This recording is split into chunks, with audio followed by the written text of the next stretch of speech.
पाठ 6 मेरी अंतिम अभिलाषा संस्मरण।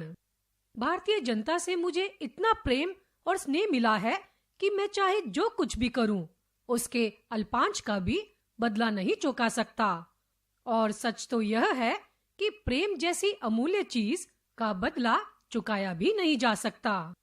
लोगों ने बहुतों को सराहा है और अनेकों के प्रति श्रद्धा व्यक्त की है, परंतु भारतीय जनता के सभी वर्गों के लोगों से मुझे इतना अधिक प्यार मिला है कि मैं उससे अभिभूत हूँ। मैं केवल यह कर सकता हूँ कि जितने दिन मैं और जीवित रहूं, अपने देशवासियों के प्यार के योग्य बना रहूं।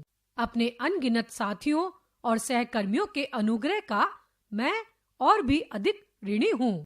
हम लोगों ने बड़े बड़े कामों को हाथ में लिया और कंधे से कंधा मिलाकर उन्हें पूरा करते रहे तथा उन सफलताओं और विपत्तियों में साझीदार भी रहे जो इस प्रकार के कामों के साथ अनिवार्य रूप से लगी रहती है। मेरी इच्छा है कि मरने के बाद मेरा दाह संस्कार किया जाए। यदि मैं विदेश में मरूं, तो दाह कर्म वही कर दिया जाए और मेरा भस्म प्रयाग भेज दिया जाए। उसकी एक मुट्ठी गंगा में प्रवाहित कर दी जाए। भस्म के अधिकांश भाग का क्या किया जाए, यह मैं आगे बताता हूँ। भस्म का कुछ भी भाग न तो बचाया जाए न सुरक्षित रखा जाए। प्रयाग की गंगा में भस्म का कुछ भाग विसर्जित करने की मेरी इच्छा का मेरी दृष्टि में कोई धार्मिक महत्व नहीं है। बचपन से ही इलाहाबाद की गंगा और यमुना नदियों से मेरा ममत्व रहा है और जो मैं बड़ा होता गया हूँ, यह ममत्व बढ़ता ही गया है। मैंने विभिन्न ऋतुओं में गंगा की विविध भाव भंगिमाओं को निहारा है। उस इतिहास तथा उन पौराणिक गाथाओं, परंपराओं, गीतों एवं लोक कथाओं की याद मुझे प्राय हो आई है, जो अनादिकाल से उससे संबंध है और उसकी जल धारा का अंग बन गई है। गंगा तो विशेषकर भारत की नदी है। लोगों की उस पर अपार श्रद्धा है। उसके साथ भारत की जातीय स्मृतियां, उसकी आस्थाएं और आकांक्षाएं तथा उसकी जय पराजय और उसके विजय गीत जुड़े हुए हैं। यह गंगा युगों पुरानी भारतीय संस्कृति और सभ्यता का प्रतीक रही है, जो अनादिकाल से बहती हुई बदलती चली जा रही है, फिर भी बनी हुई है वही गंगा की गंगा।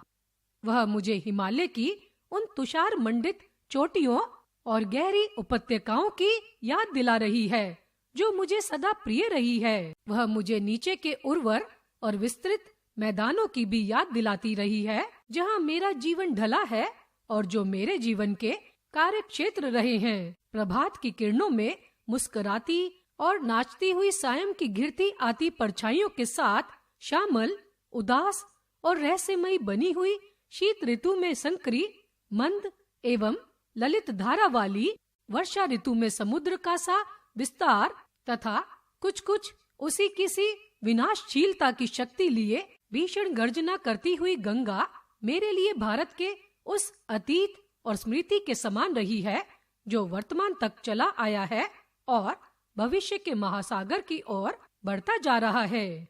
यद्यपि मैंने अधिकांश पुरानी परंपराओं और रस्मों को छोड़ दिया है, मैं चाहता हूँ कि भारत उन बंधनों से अपने को मुक्त कर ले जो उसे जकड़े हुए हैं और जो उसे आगे बढ़ने नहीं देते, जो लोगों में फूट डालते हैं और अधिकांश को दबाए रखते हैं। यद्यपि मैं यह सब चाहता हूँ, तथापि मैं यह नहीं चाहता कि मैं भारत के अतीत के साथ अपना नाता तोड़ लूं। मुझे इस उत्तराधिकार पर गर्व है जो हमें प्राप्त हुआ है।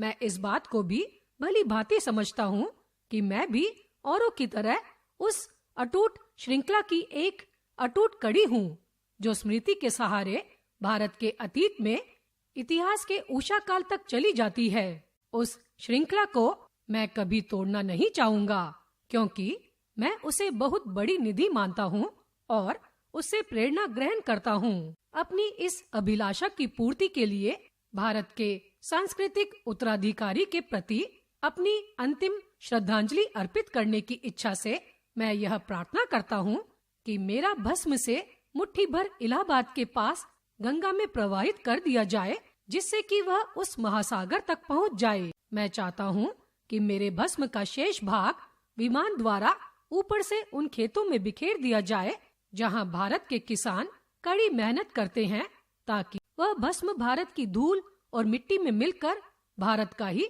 अभिन्न अंग